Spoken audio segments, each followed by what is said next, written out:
ninkan lagu magacaabo Khalid Mashal oo waqti dheer ka mid ahaa hogaamiyaasha ugu caansan xoogga iska caabinta Falastiin ee Xamaas waxa uu safka hore uga jiraa kuwa madaxda Yuhuudda weligeedba dilkooda ku raad joogtay ha yeeshee mar walba oo ay isku dayaan fadeexad iyo jahwareer siyaasadeed kala kulmaan marka laga yimaado isku dayada iyagoo aan dhicin iskood loo fashiliyay laba howlgal oo rasmi ah sidii loogu talagalayna u dhacay balse uu ka badbaaday ayaa Benjamin Netanyahu isku dayay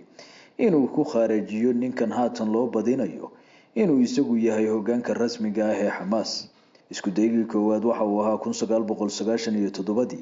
waaga oo laba xubnood oo sirdoonka Mossad ah dalka Jordan galeen iyagoo iska dhigaya dalxiisayaal Canadian ah waxay Khalid ku sugeen albaabka xafiiskiisa magaalada Amman labada midkood ayaana markii uu xafiiska soo galay si dhaqso ah dhegta ugala beegsaday device sida sun xawaare sare ku socota taasoo si dhaqso ah ugu faaftay jirka Khalid ilaalada Marshal ayaa markiiba qabatay xubnihii sirdoonka Yuhuudda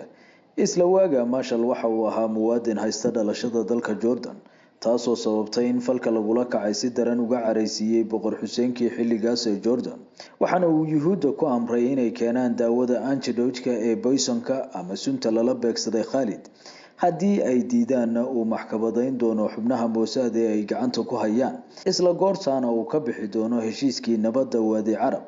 ee ay waaga Yuhuudda kula jireen taasoo ugu dambeyn sababtay inay Yuhuuddu Jordan geyso daawadii ka hortagga sunta ay ku weerareen Khalid inta kaliya ma ahayn waxa uu sidoo kale boqor Xuseen Yuhuudda ku amray haddii ay rabaan in maxaabiistooda oo dhan loo sii daayo inay iyaguna sii daayaan madaxii waagaas ee Xamaas Sheikh Ahmed Yaasiin oo isagana Israa'iil haysatay iyo tiro kale oo Falastiiniyiin ah inkastoo amarkani ahaa mid qaraar dhabna u bahdilay damacii Yuhuudda haddana waa ay ku khasbanaadeen inay heshiiska sidiisa u fuliyaan mar labaad taladadii asbuucii hore ayuu mar kale Netanyahu isku dayay inuu kharajiyo Khalid Mashal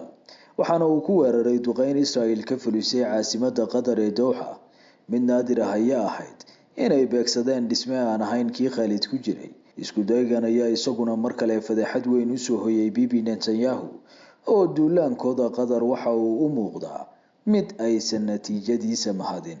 marka laga yimaado inay howlgalka ku fashilmeen oo aysan Khalid dilin waxa Yuhuudda dul hoganaysa fadeexad diblomaasiyadeed oo ah inay weerareen dal madax bannaan qaramada midoobay jaamacadda Carabta Mareykanka iyo dalal badan oo caalamka ah ayaa weerarka Qatar ee Yuhuudda u arkay mid qariska tuurnimo iyo indho la'aan ah inta kaliya ma aha Qatar oo si daran uga carootay duulaankan ayaa ku goodiday in ay tallaabo qaadi doonto waxaana haatan isla dalka Qatar ku shirsan madaxda dalalka ku midaysan ururka jaamacadda Carabta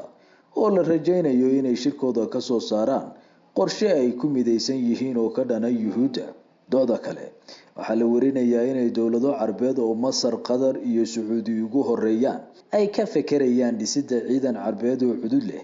ka oo iska celin kara daandaansiyada Yuhuudda isla goortaana noqon kara cudud looga hortagi karo xasuuqa dabada dheeraaday ee Israa'iil ka wado dhulka Falastiin